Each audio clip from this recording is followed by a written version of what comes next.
All eyes this morning and over the weekend on hill country in Texas, where, of course, the Guadalupe River got 15 to 20 inches of rain, flooded, and now there are 82 dead, including over 24 children, many of whom were part of the Camp Mystic camp that was happening down there, as it has for going on 8 decades. A name that many of you in Kansas City will remember and be familiar with is Brett Anthony. He was here in Kansas City with KCTV5 for several years. He is now the chief meteorologist at CBS 19 KYTX in Tyler, Texas. Brett, it's great to have you back in Kansas City on KCMO. And let's just start off with what makes that part of Texas unique to these kinds of floods?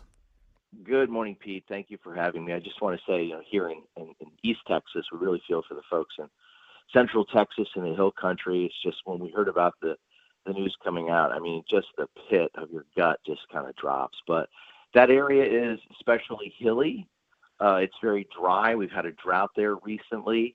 It's almost like concrete, and all of that hill country funnels down into the north and south fork of the Guadalupe River, which then funnels into the river. So the rain starts back in the hills, drains downhill off that very hard soil and into the rivers, and then the water just started to rise rapidly.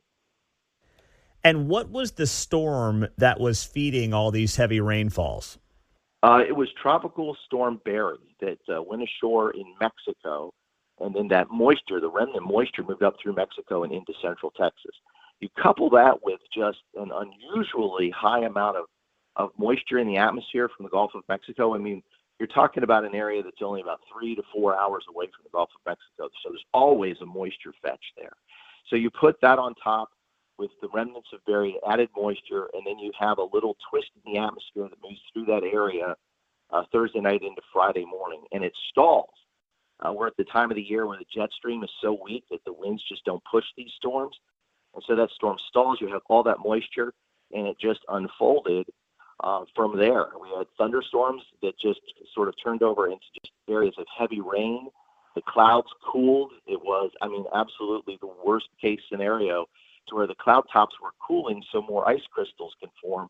And, of course, they become more raindrops. And so the raindrops then fall to earth, and then you start picking up, as you mentioned, 15 to 20 inches of rainfall in that area.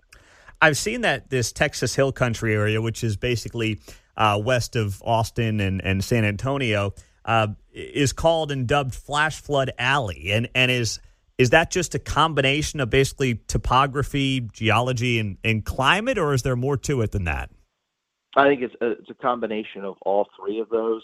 The fact that we do have some really unusually high amounts of humidity in that area, the topography of the hill, the type of soil.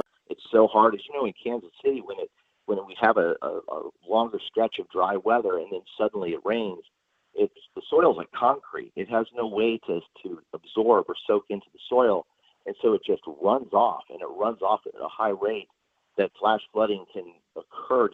And that's why it's called flash flooding. We go from maybe some higher water to all of a sudden you're in a flood, and you're within a flood in 45 minutes or less.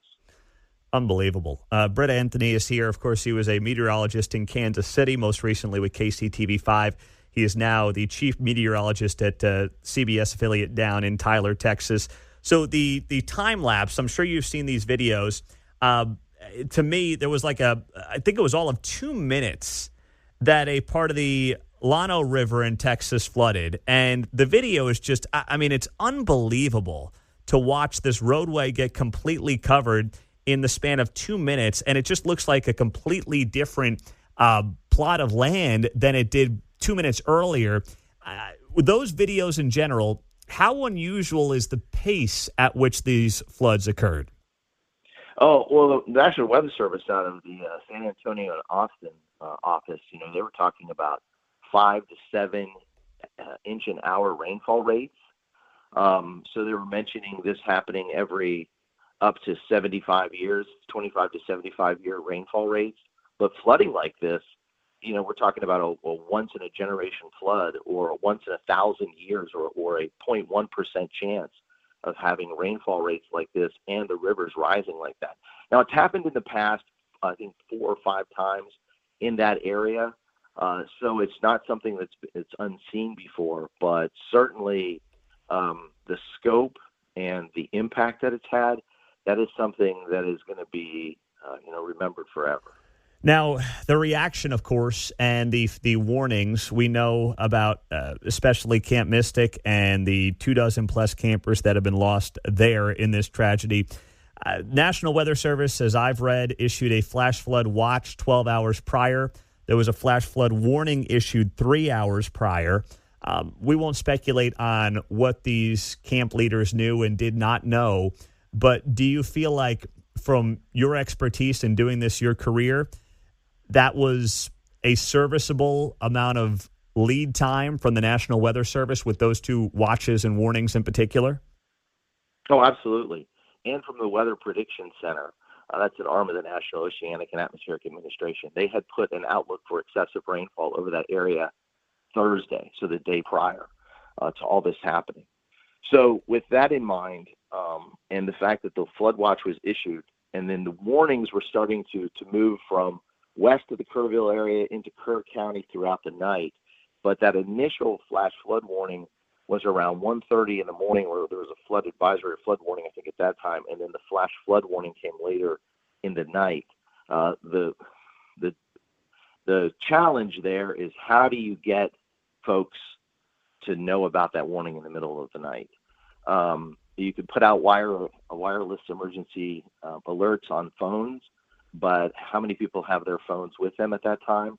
The water rose so rapidly. We're talking about a rise on the Guadalupe River of 26 feet in 45 minutes.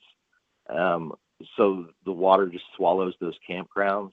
It's just a perfect storm of everything coming together just in the most unfortunate way for this to occur. When we get those severe weather events, I mean, we've all had it, right, where our phones just go off, whether we want them to or not, or whether it directly impacts us or not. And I assume a lot of that does come from the National Weather Service when it happens. But are you saying they could have done that, they didn't do it, or it's more of a case of even if you do it, do people have their phones with them if they're camping on a campsite and it's 2 o'clock in the morning? Right. So that's what I'm saying, is that they put out those warnings. Now, if then somebody's not looking at their phone, or the phones aren't turned on to where it makes an audible sound, if it's just a buzz or something like that, then they wouldn't hear it initially.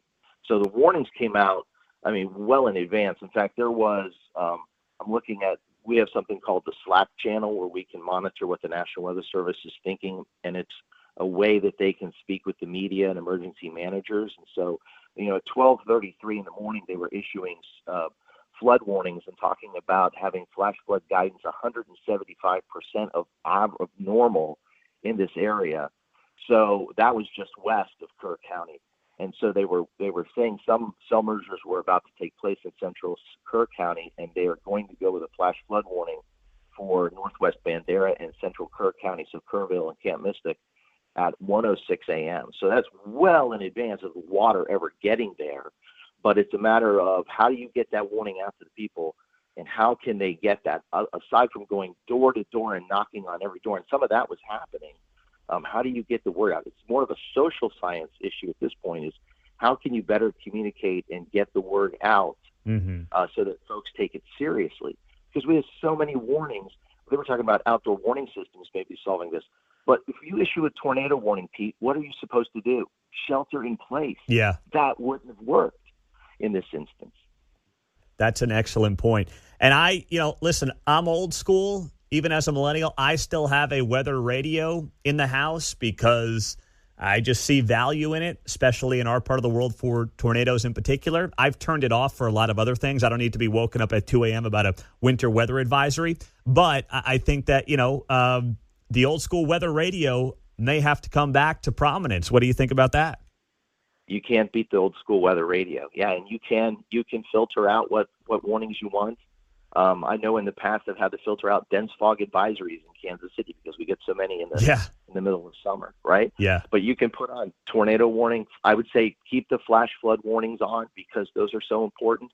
Flash flooding on average every year kills 127 people. It's more than lightning. It's more than tornadoes. Only heat exceeds flash flood warnings. So flash flood warnings are a real threat that we all need to take seriously. That's a great point. Well, Brett, it's great to hear your voice again. I'm glad you're doing well down there. You got the big Chiefs position down in Tyler, Texas. We miss you in Kansas City, but we really appreciate your input on this and would love to stay in touch. Absolutely, Pete. And know that I miss KC. Always will be in my heart as one of the most favorite places I've ever lived. Love the Chiefs, love the Royals still. So, we're down here in East Texas close to Patrick Mahomes' hometown and root for the Chiefs every Sunday. I love that. Yeah, we can't let you become a Cowboys fan down there. Can't do it. Not going to happen. All right. Well done there, Brett. Thank you for being here on KCMO. Thanks, Pete, for having me. You bet. Brett Anthony did a great job in Kansas City with KCTV5, now the Chief down at KYTX in Tyler, Texas.